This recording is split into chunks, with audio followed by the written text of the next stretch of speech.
हम दोनों भाई पहुंच चुके हैं सुल्तानपुर। वो सुल्तानपुर जो रायबरेली और अमेठी के बाद गांधी परिवार का गढ़ माना जाता है। वरुण गांधी, ना कि सोनिया और राहुल गांधी। 2019 में सुल्तानपुर का सुल्तान कौन होगा?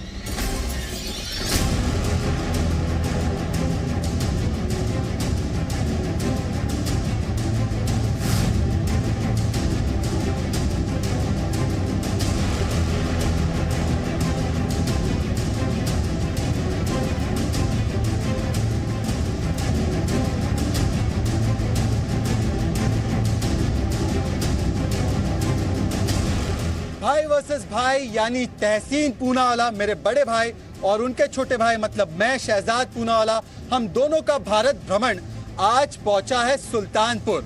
गोमती नदी के किनारे बसा सुल्तानपुर। आज हम हैं सीता कुंड पर और हम चला रहे हैं आज का मुद्दा यहां से और आपसे सवाल पूछेंगे आज कौन बनेगा सुल्तानपुर का सुल्तान। पर उससे पहले मैं आपको बता दूं कि सुल्तानपुर में अवधी भाषा बोली जाती है।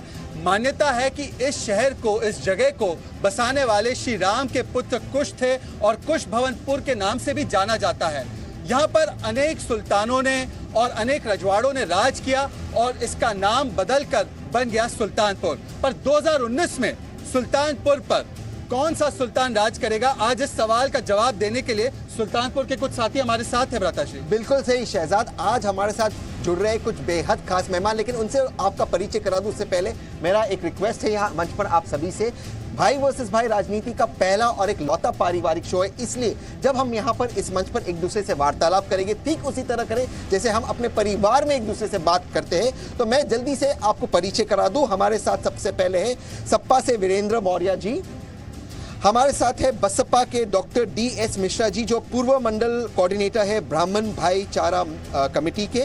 हमारे साथ भाजपा के जिला अध्यक्ष जगजीत सिंह जी भी है और हमारे साथ इस बहस में शिरकत करेंगे पत्रकार जितेंद्र श्रीवास्तव जी जो एक वरिष्ठ पत्रकार है सुल्तानपुर से। और हम लोग बहस में आगे बढ़े उससे पहले भ्राताश्री भाई वर्सेस भाई का ट्विटर पोल का सवाल लाइव हो चुका है। बिल्कुल सही छोटे भाई, आज का हमारा ट्विटर पोल का सवाल लाइव हो चुका है। आज का हमारा ट्विटर पोल का सवाल है, क्या महागठबंधन के नेता देश के लिए नहीं मोदी विरोध में एकजुट हो रहे? और मेरा यानी बड़े भाई तहसीन पूनावाला का दावा है कि ये बिल्कुल सच नहीं। और छोटे भाई यानी सच्चे भाई शहजाद पूनावाला का दावा है कि बिल्कुल हाँ, मोदी विरोध में ही ये सारे लोग जो कल तक एक दूसरे की तरफ देख नहीं सकते थे आज एकजुट हुए हैं। आप किन की बातों से इत्तेफाक रखते हैं, बड़े भाई तहसीन की बातों से या शहजाद पूनावाला की बातों से? आप हैशटैग भाई वर्सेस भाई पर वोट कीजिए, ट्वीट कीजिए और अपने कमेंट्स लाइव भेजिए भाई वर्सेस भाई के दौरान, ताकि उनको दिखाया जाए लाइव हमारे शो पर। हिंदुस्तान के महानेता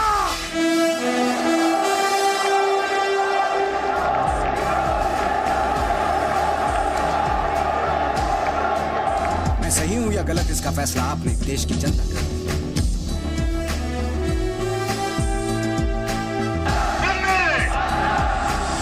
आदमी की ताकत और उसकी हिम्मत जनता के द्वारा।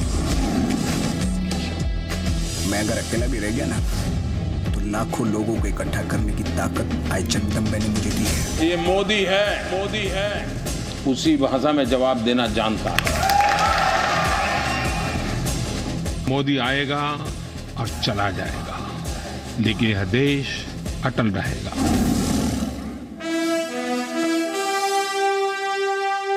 जय हिंद। मोदी हवेत का कोण, तो कोण याचा चेहरा ते सांगत नाहीयेत। विरोधकांकडे मोदींना विरोध करण्यासाठी सर्वमान्य चेहरा नाही आणि त्यामुळे मोदी नसेल तर अराजक आहे हे जनतेला कळलं आहे। देश बहुत बड़ा है और इस देश में बहुत से बड़े काबिल नेताएं हैं जो मोदी और राहुल गांधी से अच्छी सोच रखते हैं। महागठबंधन मैं समझता हूं कि सभी लोग शायद इस बात से डरे हुए हैं कि भारतीय जनता पार्टी फिर से अपनी सरकार बनाने जा रही है। ये कितने भी गठबंधन बना ले, अपने कर्मों से ये नहीं भाग सकते। उनके कुकर्म डगर डगर पर उनका पीछा कर रहे हैं, वो बच नहीं सकते।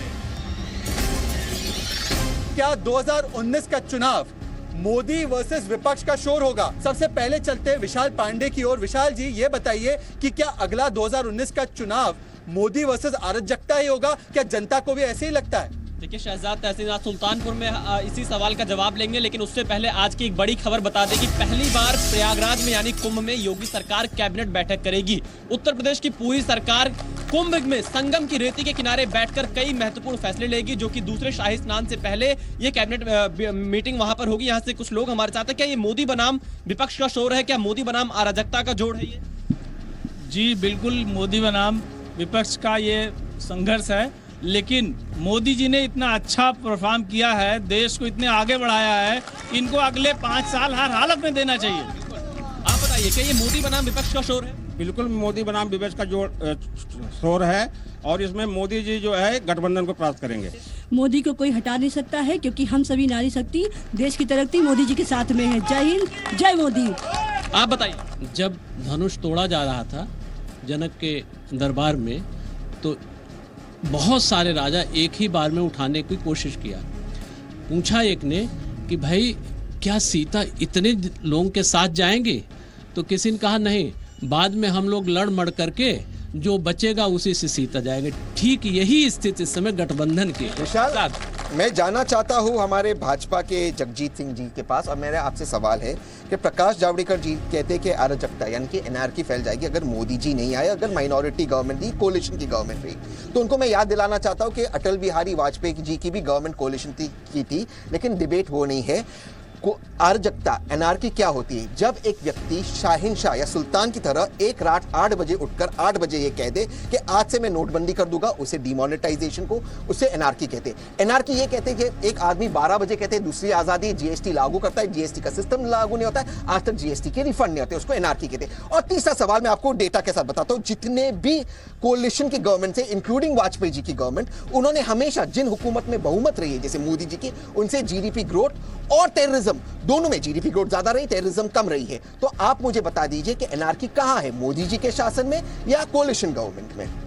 निश्चित रूप से जो आपका ये सवाल है, जो हमारा कोलिशन था भारतीय जनता पार्टी का, वो पहले से लाइक माइंडेड जो हमारी पार्टीज थी उनके साथ था, जो हमारा पीछे भी है। जैसे हमारे अकाली दल पंजाब में है, उनके साथ पहले भी था, अभी भी है। अभी जो ये जो कोलिशन हो रहा है, ये सब मुसीबत में है, परेशानी में कर रहे हैं, और ये भ्रष्टाचार और नकारात्मक जो एक सोच है उसकी वजह से लोग इकट्ठे हो रहे हैं। और निश्चित रूप से आज हमारी जो वर्ल्ड रेटिंग आई है। एक फॉलोअप क्वेश्चन है जगजीत सिंह जी, संक्षेप में आप दीजिए। तो आप कह रहे हैं कि आपका लाइक माइंडेड पार्टीज थी, क्या पीडीपी और आज भी शिवसेना आपको जो रोज सामना के फ्रंट पेज पे गालियां देती है और उन शब्दों का प्रयोग करती है, क्या वो लाइक माइंडेड पार्टीज है? साहब ऐसा नहीं है। सब जब हम लोग संगठन में एक साथ होते हैं तो अपनी बात कहने का सबको अपना एक ढंग है, सब अपनी बात कहते हैं, और वो कोई ऐसी चीज नहीं, हम लोग साथ हैं और हमेशा साथ रहेंगे। मैं सवाल पूछना चाहता हूँ समाजवादी पार्टी और बहुजन समाज पार्टी से। वीरेंद्र मौर्य जी, मुझे एक चीज नहीं समझी, आप लोगों की नीतियां एक नहीं है, आप लोगों की आइडियोलॉजी भी एक नहीं है, वरना आप लोग पहले ही विलय कर चुके होते। आप लोग मोदी को हटाने के लिए एक साथ आ रहे हैं, आपका विशेष अधिकार है, मुझे उससे कोई आपत्ति नहीं, किसी को कोई आपत्ति नहीं। पर कम से कम आप लोग देश के सामने एक कंस्ट्रक्टिव एजेंडा तो लाते। बुआ बबुआ ने ये तो बता दिया कि कितनी सीटों पे लड़ोगे, पर बुआ बबुआ ने ये नहीं बताया कि देश के और उत्तर प्रदेश के अहम मुद्दों पे उनकी क्या विचारधारा है। आप लोगों ने ऐसा क्यों नहीं किया? क्या देश की जनता को नहीं बताना चाहिए? इस देश में आदरणीय मोदी जी ने जो वादा किया था कि यहाँ हम प्रतिवर्ष 2 करोड़ लोगों को रोजगार देंगे, किसानों की आय दुगनी करेंगे और बेरोजगारों को बड़े पैमाने पर रोजगार दिया जाएगा। भ्रष्टाचार की बात ये लोग करते हैं और खुद भ्रष्टाचार मचाए पड़े हुए हैं। आपका एजेंडा क्या है? हमारा एजेंडा इस देश में, हम लोगों का एजेंडा राष्ट्रवादिता के है। खनन माफिया में समाजवादी पार्टी के नेता लिप्त है। आप लोगों के हिसाब से इन्होंने कानून व्यवस्था नहीं चलाई, इन लोगों के हिसाब से आप भ्रष्टाचार करते थे। देखिए सीबीआई का दुरुपयोग करके किसी भी हमारे पार्टी के नेता को परेशान किया जा सकता है, समझ रहे हैं? कुछ भी किसी को फंसा दीजिए आप, लेकिन समय आने पर दूध का दूध पानी का पानी हो जाएगा। जितेंद्र जी, गठबंधन के साथ साथ इनका सीबीआई और ईडी से भी गठबंधन हो गया। जितेंद्र जी, मेरा आपसे सवाल है, हमारा सवाल है विपक्ष का शोर, ऐसे कहते हैं अरुण जेटली जी, ऐसे कहते हैं प्रकाश जावड़ेकर जी, विपक्ष का शोर। तो मेरा आपसे सवाल है, शोर तो मोदी जी ने भी बहुत बताया, make in India, stand up India, sit down India, ये इंडिया वो इंडिया, अब हो गया है फेड अप इंडिया। इंडिया कह रहा है गेट आउट इंडिया, अब चाहती है नई हुकूमत। इसलिए शायद उत्तर प्रदेश में बार बार जो चुनाव है, इनके आने से आप हार गए, जितने भी बाईपोल्स है। तो ये आए एक साथ, इनका विशेष अधिकार है। भाजपा इतनी घबराई हुई क्यों है? भाजपा सारे बाईपोल्स हारी। अगर भाजपा ने उतना काम किया होता तो बाईपोल्स नहीं हारी होती। सारे बाईपोल्स हार गए, चाहे उत्तर प्रदेश में हो चाहे बाकी मुल्क में हो, एक ही जीती हुई है। जवाब जी, ऐसा है कि ये जो राजनीति में गठबंधन है, वास्तव में ये है अवसरवादिता। क्योंकि आप ये मत भूलिए कि राखीबाद के लालजी टंडन ने मायावती से भी गठबंधन किया था। अब खास बात क्या है, पिछली बार जब सपा बसपा का गठबंधन हुआ था तो सुल्तानपुर की 5 सीटें चली गई थी गठबंधन में। तो शोर तो होगा ही ना, पेट में मरोड़ तो होगा ही। गठबंधन तो इन्होंने ऐसे लोगों को कहते हैं, अध्यक्ष जी ने कहा मुझे अच्छा लगा, लाइक माइंडेड। अफजल गुरु को शहीद बोलने वाली महबूबा पाती के साथ लाइक माइंडेड। इंदिरा गांधी प्रधानमंत्री के हत्यारे को शहीद घोषित करने वाली, गोल्डन टेम्पल में मूर्तियां लगाने वाली अकाली दल लाइक माइंडेड। तो ये इसको बुरा नहीं मानना चाहिए। सत्ता में आना है, कुर्सी हथियाना है, प्रधानमंत्री बनना है, मुख्यमंत्री बनना है, तो अपराधी और बेमेल गठबंधन होते रहेंगे। बेमेल गठबंधन होते रहेंगे। क्या है, जितेंद्र जी, हम आते वापस आते और भी सवाल लेने हैं हमें।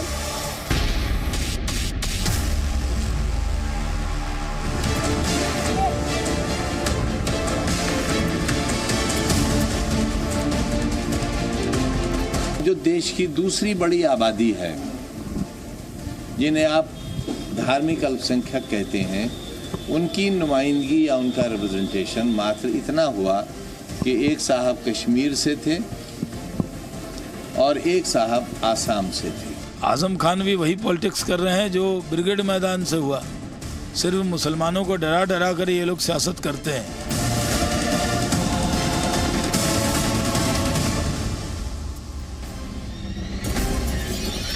मोदी विरोध में क्या मुसलमानों के साथ महागठबंधन के साथियों ने, जो अपने आप को सेक्युलरवादी कहते हैं, क्या उन्होंने धोखा किया? विशाल पांडे, हमें बताइए कि ये क्यों कह रहे हैं आजम खान? क्या आजम खान खुद की एक तीस जाहिर कर रहे हैं? अखिलेश यादव से उनको दिक्कत है? महागठबंधन को संदेश दे रहे हैं? क्या है असली राजनीति इसके पीछे? देखिए शहजाद तहसीन, आजम खान लगातार अपने ऐसे बयानों के चलते जाने जाते हैं और पिछले चुनाव में उनके इस तरह के बयान आए थे। लेकिन इस बार अगर इसको देखा जाए तो मुस्लिम वोट बैंक को सहेजने की कोशिश हो सकती है। लेकिन इससे पहले आज की हम दूसरी बड़ी खबर अपने दर्शकों को बता दें।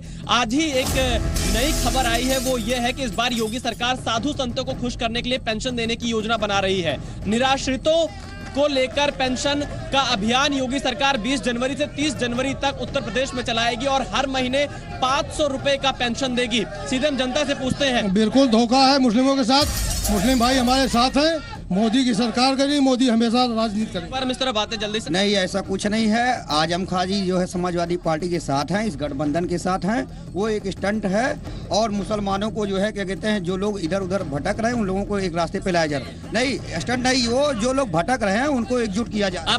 प्रधानमंत्री कहते हैं सबका साथ सबका विकास। हमारी सरकार ने जितना भी विकास किया, ना हिंदू देखा ना मुसलमान देखा, सब।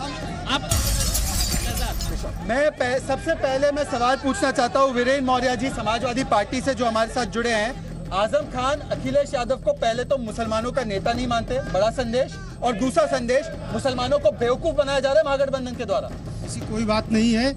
आजम खान आदरणीय श्री अखिलेश यादव को अपना नेता मानते हैं, राष्ट्रीय अध्यक्ष हैं। तो उन्होंने अगर कोई बयान दिया है तो वो उनका व्यक्तिगत मामला है। इनके ऊपर कार्रवाई करेंगे इस बयान के लिए? ऐसी कोई बात नहीं, कोई कार्रवाई करने की जरूरत नहीं है।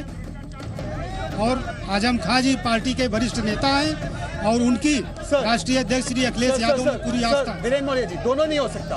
अगर वो वरिष्ठ नेता है तो उनका बयान बहुत ही गंभीर है, उनकी बातों में सत्यता है और उनकी बातों को आप मानते हैं। अन्यथा आजम खान के बयान बेतुके हैं और उस पर आप कार्रवाई करेंगे। कौन सा है, जरा बताइए। इस पर राष्ट्रीय अध्यक्ष जी निर्णय लेंगे कि क्या होना है क्या नहीं। कार्रवाई की बात हो सकती है आजम खान पे? ऐसी कोई बात नहीं है। आरोप उनका गलत है? नहीं, ऐसी कोई बात नहीं है। मेरे बीजेपी के जो हमारे प्रतिनिधि है जगजीत सिंह साहब, आपसे सवाल है। उस मंच पर थे फारूक अब्दुल्ला साहब, उस मंच पर थे हमारे अजमल साहब, लेकिन सवाल आपसे ज्यादा जरूरी ये है कि कम से कम प्रतिनिधि के रूप में कुछ तो नेता है वहां पर। यहां पर भाजपा उत्तर प्रदेश में से एक भी मुसलमानों को टिकट नहीं दी। उन्होंने अन्य राज्यों में भी किसी प्रांतों में मुसलमानों को टिकट नहीं दी थी, गुजरात हो गए, कर्नाटक हो गए। तो कम से कम जो इंक्लूजन का प्रोसेस है, भाजपा में तो मुसलमान पूरी तरह से एक्सक्लूडेड है, तो भाजपा किस अधिकार से इस पर खुश हो रही है, इस बयान पर? भारतीय जनता पार्टी सबका साथ सबका विकास ये नारा लेकर चलती है। हमारे यहाँ उज्ज्वला का कनेक्शन अगर सुधा को मिलता है तो सलमा को भी मिलता है। हमारे यहाँ जो लैपटॉप है वो पर्टिकुलर किसी एक जात के व्यक्ति को नहीं बांटा जाता है। मुस्लिम महिलाओं का ट्रिपल तलाक का मामला भी हमारे द्वारा उठाया जाता है, जो कि हमारे परंपरागत वोटर नहीं है। मैंने आपको बोलने दिया, मैंने आपको नहीं टोका, लेकिन मेरा सवाल आपसे, आपने एक भी मुसलमान को उत्तर प्रदेश, कर्नाटका, गुजरात ये योग्य नहीं समझा कि उनको टिकट दे? राजस्थान में एक को दिया आपने। हमारे दो मंत्री हैं मुस्लिम, टिकट दिया था आपने उनको? हाँ जी, टिकट नहीं। देखिए, मंत्री हैं। यही प्रॉब्लम है, मैं यही प्रॉब्लम पे आना चाहता हूँ कि सेक्युलर दलों ने सारी चीजों को रिड्यूस करके रख दिया है कि कितने टिकट दिए जाते हैं। वैसे टिकटों की बात की जाए तो कांग्रेस पार्टी से लेकर बसपा और समाजवादी पार्टी भी कितनी टिकट देती है मुसलमानों को, कितने मुख्यमंत्री बनाती है, कितने प्रधानमंत्री आज तक देश में मुसलमान बनाए हैं वोट लेने के बाद, ये भी देखने लायक बात है। पर सवाल ये नहीं है, सवाल ये है कि बहन मायावती, बीएसपी से मेरा सवाल है, बहन मायावती कहती है मुसलमानों को 10% आरक्षण देना चाहिए, जो सामान्य जात को अभी दिया गया है उसके आधार पे। आप लोग मंच पर मुसलमान को बिठाते नहीं हो और फिर ये चिकनी चुपनी बातें करते हो, तो मुसलमान क्यों फंसेगा आपकी बातों में? आप कहाँ हैं कि जहाँ हम लोग मंच पर नहीं बिठाते हैं? देखिए, मुसलमान इस देश का नागरिक है, अल्पसंख्यक इस देश का नागरिक है, सिख इस देश का नागरिक है, ना कोई उनको निकाल सकता है, ना उनको कोई बाहर कर सकता है। सुनिएगा, कोई अध्यक्ष मुसलमान पूरे विश्व में, सुनिए, पूरे विश्व में मुसलमानों की आबादी तीसरे नंबर पे आपके इस देश में है। आप उनको कहाँ क्या करना चाहते हैं, आप जरा खुद बताएं इस प्रश्न का। मैं आपसे हम सबको लेकर के चलेंगे।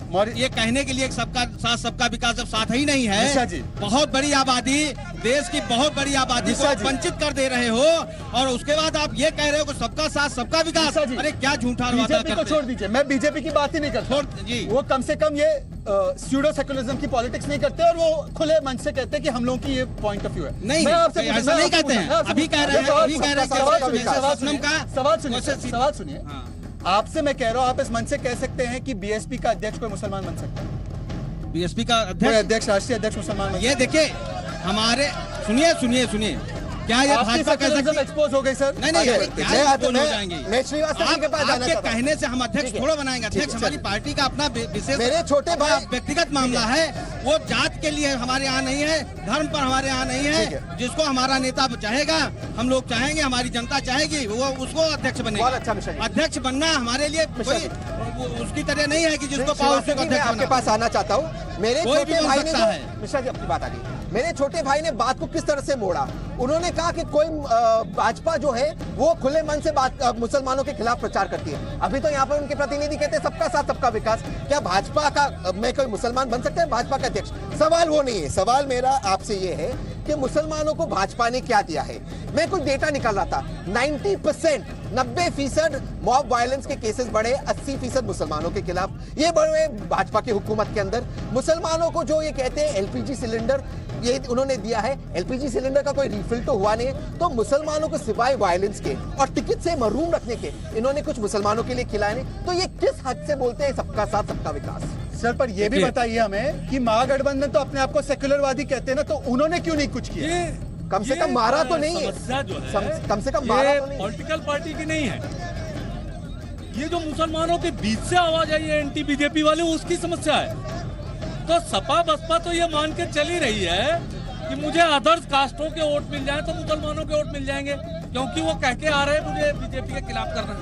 बीजेपी का जो दुखती रग है वो बाबरी मस्जिद है मुसलमानों की, तो टोटल वहां है।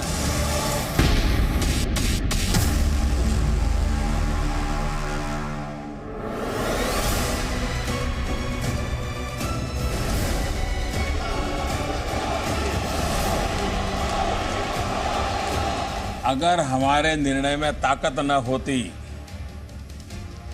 तो इन लोगों की नींद हराम जो हो गई है ना, वो नहीं होती। ये झूठ और अफवाहें फैलाने के लिए उनको मैदान में आना पड़ा है, तो नहीं। इसका मतलब इसका मतलब हुआ कि हमने सही काम किया है, देश के लिए काम किया है, राजनीति से ऊपर उठ करके काम किया है, तब जाकर के इनकी नींद खराब हो गई।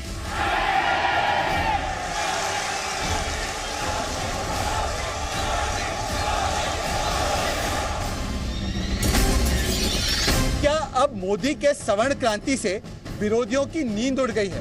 विशाल, मैं आपसे जानना चाहता हूं कि क्या सवर्ण क्रांति से विरोधियों की नींद उड़ी हुई है? जनता से जरा पूछिए। शहजाद, बिल्कुल, अगर हम सवर्ण वोटर की बात करें तो उत्तर प्रदेश के जिस इलाके में हम मौजूद हैं, सुल्तानपुर और इसके आसपास के जो जिले हैं, सबसे ज्यादा सवर्ण वोटर इसी इलाके में। हम सीधे जनता से पूछते हैं, क्या सवर्ण क्रांति ने विरोधियों की नींद उड़ा दी जो नरेंद्र मोदी लेकर? बिल्कुल सच है ये। नरेंद्र मोदी जी ने इसलिए नींदें उड़ गई लोगों की क्योंकि वो है ईमानदार व्यक्ति है, इस कारण ये सब इकट्ठे हुए हैं। और जंगल में शेर सिर्फ एक ही रहता है, और मोदी जी ने जो 10% हम लोगों को सवर्णों को दिया है, उसी से उनकी नींदें उड़ी। अगर इन्होंने 10% दे दिया है तो क्या बुरा किया है? कि मोदी जी ने 10% आरक्षण जो सवर्णों को दिया है उसको पारित करने के लिए लोकसभा में उनके पास बहुमत थी। तो अगर ऐसी बहुमत थी तो फिर वो अयोध्या का राम मंदिर क्यों नहीं बनाते? ऐसा क्यों? विशाल, जगजीत सिंह जी, मैं आपके पास आना चाहता हूं। आज मद्रास हाईकोर्ट ने सरकार को नोटिस दिया है, ये स्ट्राइक डाउन होने वाला है, लेकिन आप इन लोगों को जुमला दे रहे। आप ये कैसे करोगे? इसको आप जवाब जनता को बताइए, आवाम को बताइए। जवाब दीजिए आप।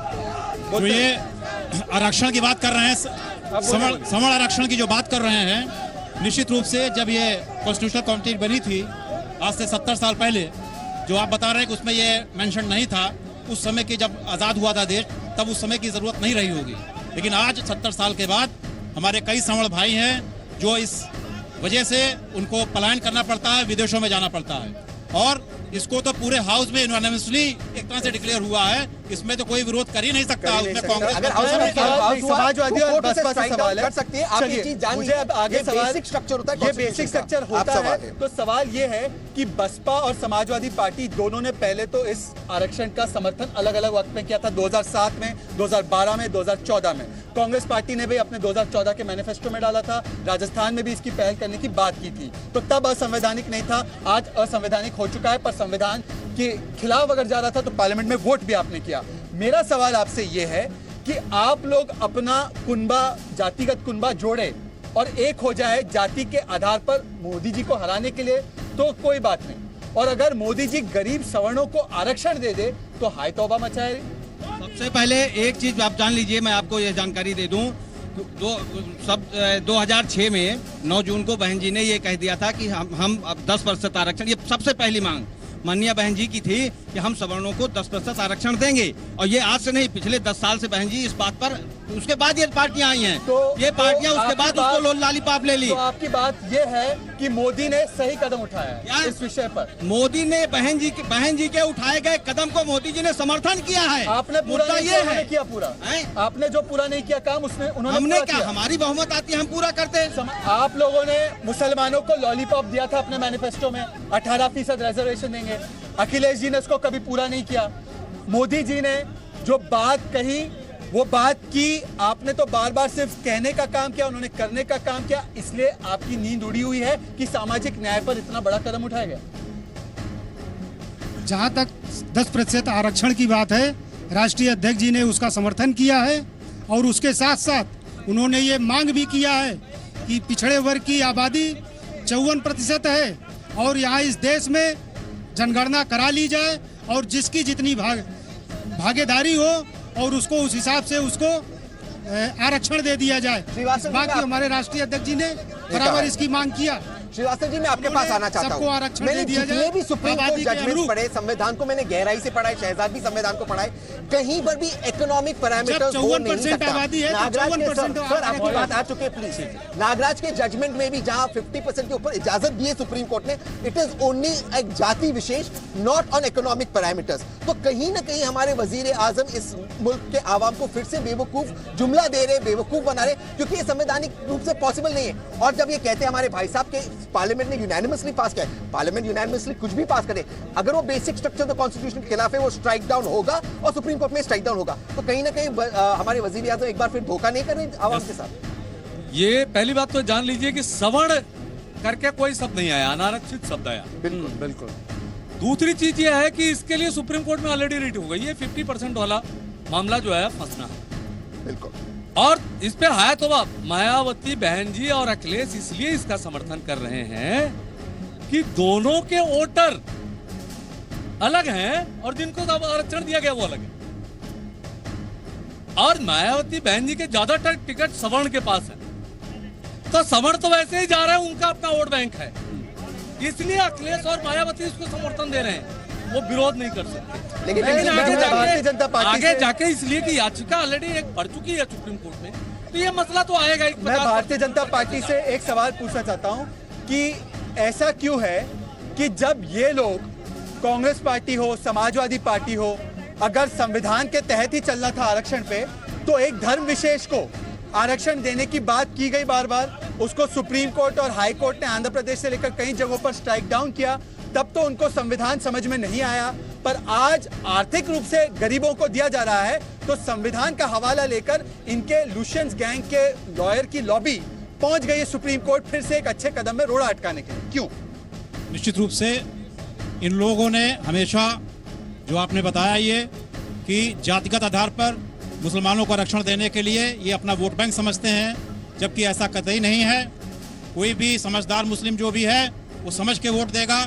और ये जो आपने ये पूछा कि ये कॉन्स्टिट्यूशनल अमेंडमेंट के लिए हमें कहते हैं, हमने तो 124वां कॉन्स्टिट्यूशन में अमेंडमेंट किया है और अमेंडमेंट के बाद ये हम लाए हैं, उसको हमारा राज्यसभा में पास हुआ, लोकसभा में पास हुआ और उसके बाद हमारा अपने प्रेसिडेंट साहब ने उस पर दस्तखत भी कर दिया और हमारी 4 स्टेट्स में लागू भी हो चुका है।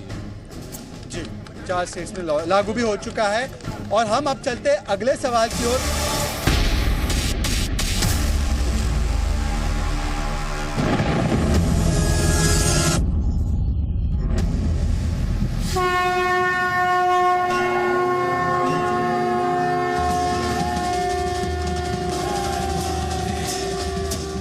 सब जानते राजनीति हो रही है, कोई तो ये तो 5 साल का बच्चा जानता राजनीति हो रही है, चाहे भाजपा कर रही हो या कोई अन्य व्यक्ति कर रहा हो, भाजपा समर्थन में आएगी, 4 लोग विरोध में आएंगे, ये तो चल ही रहा है।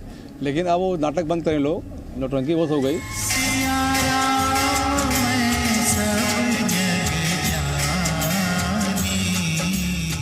वे माननीय योगी जी की सरकार है, प्रधानमंत्री जो है प्रधानमंत्री नरेंद्र मोदी जी की सरकार है। लोगों को रास नहीं आ रही है, वो सरकार को टार्चर कर रहे हैं, तरह तरह के ऐसे बयान देते हैं कि हिंदू मुसलमान की राजनीति करो। क्या संतों के अल्टीमेटम से खत्म होगा श्री राम का वनवास? विशाल पांडे, आप कुंभ में रहे, आपने पूरी यूपी की राजनीति देखी, राम मंदिर की खासकर, क्या मायने है इस बयान के और जनता से पूछे उनका रिस्पॉन्स? बिल्कुल, देखिए अखाड़ा परिषद के अध्यक्ष महंत नरेंद्र गिरी और उन्होंने साफ तौर पे कहा है कि कुंभ में धर्म संसद के बाद सीधे अयोध्या के लिए कूच करेंगे और नागा साधु संतों के साथ राम मंदिर निर्माण के लिए आगे बढ़ेंगे। हम लोगों से सीधा सवाल लेते हैं, आप बताइए क्या जिस तरह से साधु संतों ने अब अल्टीमेटम दिया, क्या मोदी सरकार मंदिर बनवा पाएगी? बिल्कुल नहीं बना पाएगी, ये सरकार झूठी है, फेंकू है, ये चौकीदार देश का चोर है। मोदी ही मंदिर बनाएंगे, मोदी ही बनाएंगे, मोदी राष्ट्रीय मंदिर बनाएंगे, मोदी जी बनाएंगे, योगी जी बनाएंगे, मोदी ये बनाएंगे, मंदिरों कोई नहीं बनाएगा, भाजपा ही बनाएगी। जगजीत सिंह साहब, निर्मोही अखाड़ा के कार्तिकेय चोपड़ा जो वहाँ के पावर ऑफ अटर्नी जो केस लड़ रहे, उन्होंने परसों मुझे कहा और व्यक्तिगत तौर से कहा कि अगर किसी हुकूमत ने उनका साथ नहीं दिया है, वो है भाजपा की हुकूमत जिन्होंने इस मामले में कोई मदद नहीं की, निर्मोही अखाड़ा जो केस लड़ी, तो आपने तो हिंदुओं को भी धोखा दे दिया। आपका ये एक मिनट, आपका ये एकदम कहना गलत है। भारतीय जनता पार्टी इस वजह से इसमें अभी नहीं बोल रही है क्योंकि मामला सब जुडिस है, ऑनरेबल सुप्रीम कोर्ट में ये अभी पेंडिंग है और आपके कांग्रेस के ही जो वकील हैं वो इसको कहते हैं 2019 के बाद कराइए, वो खुद उसको लेट करने के लिए लगे हुए हैं। सवाल सपा और बसपा से पूछना चाहता हूं, नरेंद्र गिरी जी का बयान तो आया है, पर इन्हीं साधु संतों के साथ जब हम दो भाई मिले अखाड़ा, वहां पे हम लोग अखाड़ों में गए और वहां पे बात की, तो उनकी नाराजगी तो उन वकीलों के साथ ज्यादा है जो एक विशेष गैंग के हिस्सा है और वहां पे जाके मामले को टलवाने की बात करते हैं, और वो आप ही का गैंग है। कपिल सिब्बल कौन से गैंग से है? देखिए, हमारा कोई गैंग नहीं। सबसे पहली बात तो आप ये जान लीजिए कि रामलला हम आएंगे, मंदिर वहीं बनाएंगे, समय नहीं बताएंगे, क्योंकि अगर समय बता देंगे, अगर हम समय बता देंगे तो मंदिर बन जाएगा, इनका मुद्दा खत्म हो जाएगा। मंदिर क्यों नहीं बनाते हो आप? आगे बढ़ के क्यों बड़ी बड़ी छोटी छोटी चीजों में आप लंबा लंबा खेला खेल रहे हो और जो असली मुद्दा है उससे भटक रहे हो, इसलिए एक मुद्दा आपके हाथ से छिटक जाएगा। ये खुद नहीं मंदिर बनाना चाहते हैं। मौर्य जी को एक चुनौती देता हूँ। मौर्य जी, आपको चुनौती है, आप भाजपा को भूल जाइए। मैं भी आपके साथ हूँ। भाजपा जुमला देती है, राम जी के मंदिर पे जुमला दे दिया। आप में से तय करके मुझे 30 सेकंड में बताओ कि आपके मैनिफेस्टो में या कांग्रेस के मैनिफेस्टो में या किसी के भी मैनिफेस्टो में आप लोग कम से कम ये जाहिर कर देंगे कि राम मंदिर हम बनाएंगे। इन्होंने किया, आप करने के लिए तैयार है? बता दीजिए। देखिए, राम मंदिर ना वो बनाएंगे ना राम मंदिर हम बनाएंगे। राम मंदिर भगवान राम बनाएंगे। एक चीज सुनिए, आपकी बात हम कौन होते हैं? ये गलत बात है।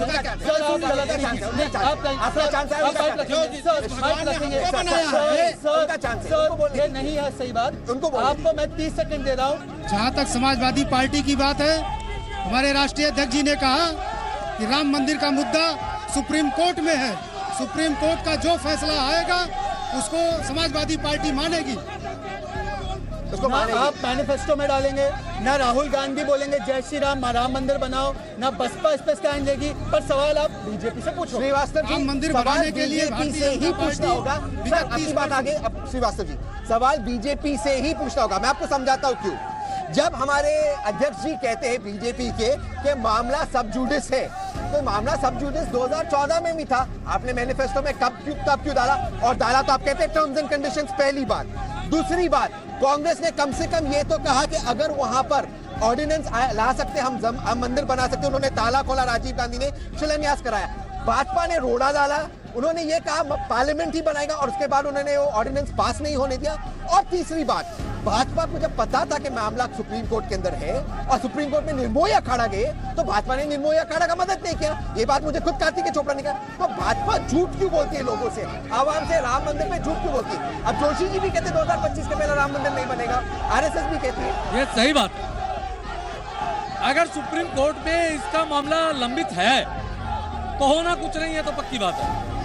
अब इसलिए कि भाजपा का अस्तित्व ही राम मंदिर से था और राम मंदिर के निर्माण से सेंटिमेंट भी लोगों के जुड़े हुए हैं। केवल एक सेंटिमेंट नहीं, जितना वो उभारेंगे उतना उनके साथ लोग जुड़ते जाएंगे। पर सर, साथ जो पुरानी और दूसरी पार्टियां हैं जो बाबरी मस्जिद के समर्थक हैं, उनके साथ वो भी जुड़ते जाएंगे। तो इसलिए सारे आज मूल सवाल अपने अपने पोलराइजेशन के लिए किया जा रहा है। बाकी ये सुप्रीम कोर्ट में है, इस पे ज्यादा चर्चा नहीं करनी चाहिए। बहरहाल हम लोग चलते अगले सवाल की ओर।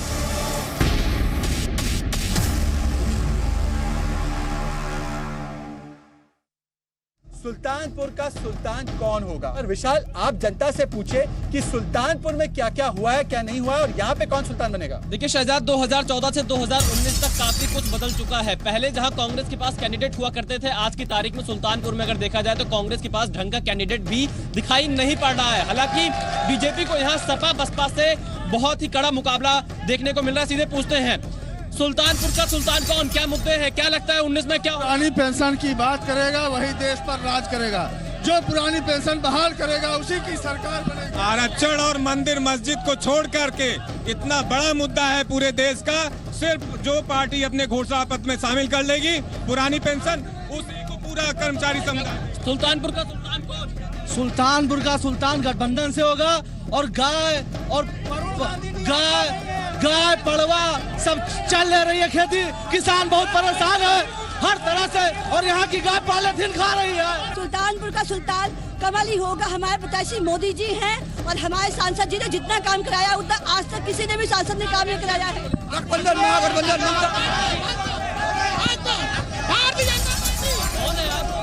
कौन है? राहुल गांधी है, यहाँ का सुल्तान राहुल गांधी है। डॉक्टर संजय सिंह यहाँ चुनाव जीतेंगे, डॉक्टर संजय सिंह यहाँ जीतेंगे। राहुल गांधी का है यहाँ के सुल्तान डॉक्टर संजय सिंह। मैं आपको कुछ कार्य गिनाना चाहता हूँ सुल्तानपुर में जो यहाँ के सांसद ने किए, वरुण गांधी ने किए।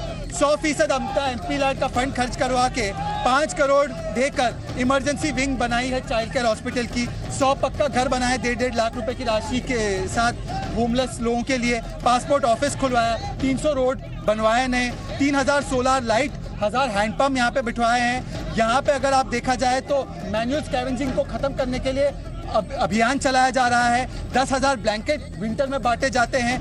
यहाँ पे बाकी भी बहुत सारे काम किए गए हैं किसानों की आत्महत्या के लिए। खुद सांसद यहाँ के अपनी सैलरी नहीं लेकर उनको देते हैं। आप मुझे बताइए कि आपको यहाँ का सुल्तान बनना है, आप लोग सिर्फ चुनावी अरिथमेटिक करेंगे या सुल्तानपुर की जनता के लिए कुछ एजेंडा है? बहुत बड़ी गलतफहमी है, बहुत बड़ी गलतफहमी है कि कोई अपनी निधि 100% खर्च कर। अरे निधि सरकार की है, निधि जनता की है, न किसी से रहा है। कोई सांसद सैलरी कौन से किसान को सैलरी किसने दे दिया है? और मैं 1 लाख कोई भी वरुण गांधी को या कोई सांसद नहीं सैलरी दिया है। न जितनी सरकार की योजना आएगी न लाएगा तो क्या कोई अपने घर ले जाएगा? पब्लिक में ही बांटेगा। चाहे मेरा सांसद रहे। आप अपना एजेंडा देखिए, मैंने आपको बताया कि यहाँ का सांसद क्या मेरा एजेंडा आएगा, मेरा सांसद बनेगा। इस जनपद को सबसे पहले सबसे बड़ी जरूरत मेडिकल कॉलेज की है। हम लोगों का पूरा प्रयास होगा कि इस जनपद में सबसे ज्यादा ट्रॉमा के मरीज होते हैं और मैं मेडिकल कॉलेज की स्थापना कराने का पूरा प्रयास करूंगा। वरुण गांधी से पहले वरुण गांधी से पहले बसपा के 2 बार यहाँ पे सांसद रहे, उससे पहले कांग्रेस के कई बार सांसद रहे। आप लोगों ने इतने सालों में कुछ क्यों नहीं किया? आज जो आज जिस आप हाईवे से आ रहे हैं ये सब उसी समय की देन है, आज की देन नहीं है। कोई योजना आज कांग्रेस पार्टी जिम्मेदार थी। सर अब मैं भाजपा से पूछना चाहता हूँ, इन्होंने कहा कि सब मैं आपके पास आता हूँ, सबसे बड़ी जरूरत है मेडिकल कॉलेज, जो मैं मानता हूँ, मैंने यहाँ के लोगों से बात की है। मेडिकल कॉलेज मायावती जी के टाइम पे अप्रूव हुआ था। सपा ने, अखिलेश जी ने उसे पर्सनली जिला के यहाँ के एमएलए को कहा था आप जमीन एक्वायर करो। बीजेपी के एमएलए ने अब जमीन एक्वायर नहीं की और पहली बार बीजेपी के एमपी होने के बावजूद मेडिकल कॉलेज यहां से हटाकर प्रतापगढ़ दिया गया है। मैं सही हूं या गलत हूं? तो यहां पे एमपी होने के बावजूद मेडिकल कॉलेज चला गया, तो सबसे बड़ी जरूरत थी जो सपा और बसपा दोनों ने अप्रूव कराया था। इसके बारे में आप स्पेसिफिकली बताइए। मेडिकल कॉलेज जो भी कोई भी बनता है वो कमिश्नरी लेवल पे बनता है। फैजाबाद कमिश्नरी में पहले मेडिकल कॉलेज के लिए फैजाबाद में जो है अपना जो अयोध्या में हो चुका है प्रस्तावित, लिहाजा एक कमिश्नरी में एक ही बनेगा। गवर्नमेंट जब एक कमिश्नरी में 2 देगी, सुल्तानपुर में भी बनेगा। जौनपुर में मेडिकल कॉलेज क्यों बन रहा है? ऐसा है तो प्रतापगढ़ में मेडिकल कॉलेज क्यों बन रहा है? देखिए प्रतापगढ़ सुल्तानपुर कमिश्नरी अयोध्या कमिश्नरी में नहीं है, इलाहाबाद कमिश्नरी। ये योजना आई थी जनपद के सभी मुझे एक बात बता दीजिए सर, मुझे आप एक बात बता दीजिए। आप मुझे, हालांकि आप कांग्रेस के नेता तो नहीं है, पर कांग्रेस के लिए आपने शायद 2 सीटें छोड़ी है अमेठी रायबरेली में, तो आपके हिसाब से अमेठी रायबरेली में कितना काम हुआ है और सुल्तानपुर में कितना काम हुआ है 5 सालों में, उसकी तुलना करके बताइए ना जरा। आप सुनिए, इस जनपद में एक भी औद्योगिक इकाई नहीं है। आप अमेठी के चले जाइए, हर 10 किलोमीटर पर एक औद्योगिक इकाई मिलेगी। ये है दशा यहाँ की। आज जो कुछ इस जनपद के साथ था वो सब अमेठी करके चला गया है। इस जनपद में एक पुरानी चीनी मिल है, उसके अलावा ऐसा बिल्कुल नहीं है। अभी अमेठी जनपद जब बना है, इससे पहले सुल्तानपुर का यंग था और जितने भी यहाँ पे डेवलपमेंट्स हुए हैं वो कमिश्नरी डिस्ट्रिक्ट बनने की वजह से अमेठी में चले गए हैं। यहाँ पर अभी भी हमारा गन्ना मिल है जिसका विस्तारीकरण के लिए प्रस्ताव बजट में आ चुका है, निश्चित रूप से अगले वाले में आ जाना है। और भी कई हमारे पूरा जो 6 लेन बन रही है, पूरा उसके साथ हमारी औद्योगिक लेन बन रही है और पूरा डेवलपमेंट उस पर होने जाना है, पूरा यहाँ से लेके आपके 6 लेन तक आजमगढ़ तक। श्रीवास्तव जी, मैं एक सवाल पूछना चाहता हूँ आपसे। जब भी हम अमेठी रायबरेली की बात करते हैं कि वहां पे तो ऐसा लगता है कि कौन से दशक में रह रहा है वो पूरा इलाका, तब हमसे कहा जाता है कि इतने साल कांग्रेस की राज्य सरकार नहीं रही इसलिए वहां पे डेवलपमेंट नहीं पहुंच पाया, हालांकि केंद्र की सरकार थी। तो ये पैमाना अगर लगाया जाए तो भाजपा की भी सरकार 2017 में आई है, तो 2017 से लेकर 2019 में ऐसे कौन से मिरेकल्स हो जाएंगे, उसके लिए समय नहीं देते। सुल्तानपुर में जितना काम सांसद ने किया उन्होंने एक अच्छा काम किया जी। देखिए, अमेठी में विकास को लेकर के हर जगह मुद्दा उठता है, लेकिन अमेठी के विकास को अगर देखना है तो मेरी एक लाइन सुन लीजिए, बड़ी अजीबोगरीब। 30 साल पहले अमेठी में एक लाइन हुआ करती थी, जे फंसे अमेठी ऊसर ओके दयु दूसर। 30 साल पहले का अमेठी ऐसा था कि अमेठी के ऊसर में अगर कोई फंस जाए तो इस ब्रह्मांड में जो भगवान है वो नहीं बचा सकते, कोई दूसरा भगवान आना पड़ेगा। उस लिहाज से जब जाके देखिए तो 4 दशक में अमेठी जो बदली हुई है वो आपको देखना पड़ेगा। ये BHEL HCL इंडोगल की फैक्ट्री देखनी पड़ेगी। रही बात वरुण गांधी जी की, सुल्तानपुर पे आई जी, रही बात वरुण गांधी जी की, ये निश्चित तौर पर वरुण गांधी जी ने अच्छे कार्य किए हैं, अच्छे कार्य किए, मैं मानता हूँ। तो अगला सुल्तान कौन होगा यहाँ से? लेकिन अभी तो बात ये आ रही है कि जब से वरुण गांधी जी ये कहने लगे हैं कि सांसदों को वेतन नहीं लेना चाहिए, तब से बीजेपी ही नहीं सारे दलों के सांसदों की किरकिरी बन गए। हो सकता है टिकट की, आपके पास आना चाहता हूं, लेकिन मेरा अपना मानना है कि बड़ा नेता होने से विकास होता है। मौर्य जी, मैं इसी बात को ले आपके पास गठबंधन में थोड़ा सा लड़ाई मुश्किल हो सकती है, जी। लेकिन मेरा मानना है कि वरुण गांधी ने इतना काम किया है कि उन्हें एक और मौका दें। वरुण गांधी ने इतना काम किया, आपका साथी हार जाएगा। अरे हमारे सवाल सुनिए, वरुण गांधी जी ने जब ये कहा कि एमपीज को सैलरी नहीं लेना चाहिए वगैरह, तब उस वक्त उन्होंने ये भी कहा कि प्राइम मिनिस्टर ने व्यक्तिगत तौर से उनको फोन किया, क्या मेरी मुश्किलें क्यों बढ़ा रहे हैं। हमने देखा कि वरुण गांधी जी जो स्टार कैंपेनर उत्तर प्रदेश में 39 नंबर पे थे 40 के लिस्ट में, लास्ट मिनट पे उनको डाला गया था।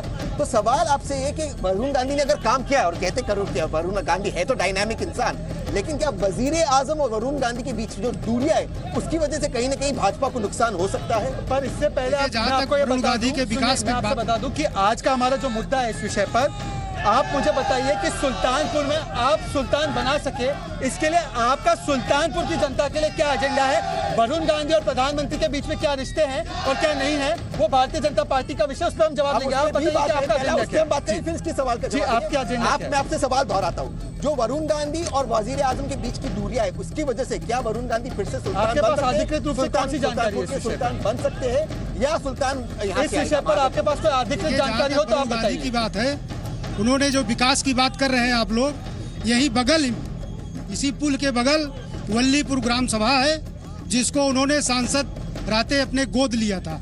आप उसका विकास देख लीजिए, उनके किए गए गोद लिए गए। जनता के लिए क्या करेंगे? महागठबंधन का कैंडिडेट क्या करेगा? आपको मैं 30 सेकंड दे रहा हूँ, जरा कुछ तो बताइए कि क्या करेंगे आप सुल्तानपुर की जनता? सुल्तानपुर की जनता का चौमुखी विकास किया जाएगा। क्या विकास? कौन सा विकास? आप 3 आइटम नहीं गिना पा रहे हैं, और इसीलिए मैं कहता हूं कि आप सीटों का अनाउंसमेंट कर देते हैं, पर एजेंडा के मामले में आप लोगों को कुछ पता नहीं होता। यही मेरी आपसे दिक्कत है। भारतीय जनता पार्टी, आपके पास कोई और एजेंडा है? सवाल ये है, मेरे छोटे भाई ने सवाल पूछा, स्पेसिफिक सवाल है आपसे कि मेरे पास क्या जानकारी है कि बीजेपी की लीडरशिप और वरुण गांधी के बीच कोई दूरियां है? स्पेसिफिक जानकारी है कि वो जनरल सेक्रेटरी हुआ करते थे भाजपा के, अमित शाह जी अध्यक्ष बने, उसके बाद उनको ड्रॉप किया गया, स्टार कैंपेनर्स की लिस्ट में उनको 39 नंबर पे डाला गया, और हम जानते हैं कि दूरियां है, उन्होंने कुछ ऐसी टिप्पणी की तो कोई वरुण गांधी नहीं कहा। सवाल आपसे ये है कि भाजपा दोबारा सुल्तानपुर में भाजपा दोबारा बनाएगा, चाहे वरुण गांधी जी जिन्होंने काम किया है या कोई और हो, इसके लिए आपका एजेंडा क्या है? आवाम को सीधा सीधा बोलिए। सुल्तानपुर में ही नहीं, पूरे भारतवर्ष में जो लड़ाई है वो कोलिशन वर्सेस जनता की है। कोलिशन ये नहीं चाहता है कि गरीब जनता तक विकास पहुंचे, तो निश्चित रूप से जनता बहुत समझदार है, वो जहां से विकसित होगी, जहां से उनको विकास पहुंचेगा उसको वोट करेंगे, और पुनः मोदी जी प्रधानमंत्री बनेंगे, और यहां से भी हम जीतेंगे।